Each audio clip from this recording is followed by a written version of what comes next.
तुम्ही जर Mumbai Pune express way वरून जर प्रवास करणार असाल आणि पुण्याच्या दिशेने जाणार असाल तर ही बातमी तुमच्यासाठी अतिशय महत्त्वाची आहे। कारण मुंबई पुणे महामार्गावर गॅस टँकर पलटी झालाय। पुण्याहून मुंबईला जाणारी वाहतूक अद्यापही बंद आहे। प्रोपोलिन गॅस गळती झाल्याने वाहतूक बंद करण्यात आलेली आहे। टँकर बाजूला करण्याचं काम सध्या युद्धपातळीवर सुरू आहे। अजून 2 ते 3 तास पुणे मुंबई लेन बंद राहणार आहे। मंगळवारी सायंकाळच्या 5:15च्या सुमारास आडोशी बोगदाजवळ ही घटना घडली।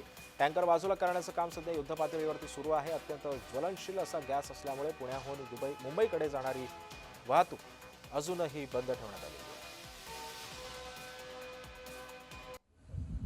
काल संध्याकाळी मुंबई पुणे एक्सप्रेसवेवर आडोशी बोगद्याजवळ प्रोपेलिन गॅसची वाहतूक करणारा टँकर उलटला।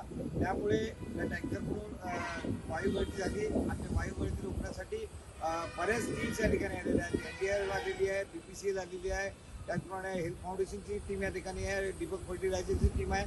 अशा पद्धतीने सर्वांनी या गॅस गळती रोखण्याचा प्रयत्न केलेला आहे, परंतु अद्यापही त्या प्रयत्नांना यश आलेलं नाही आहे।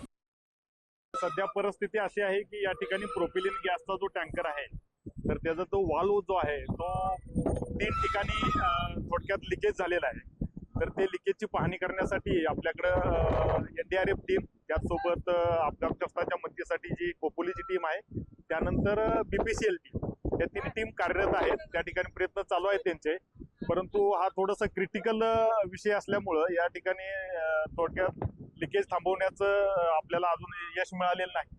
प्रयत्न चालू आहेत, परंतु या ठिकाणी मुंबई लेन बंद असल्यामुळं घाट सेक्शन असल्यामुळं वाहतूक कोंडी जास्त जाणवते।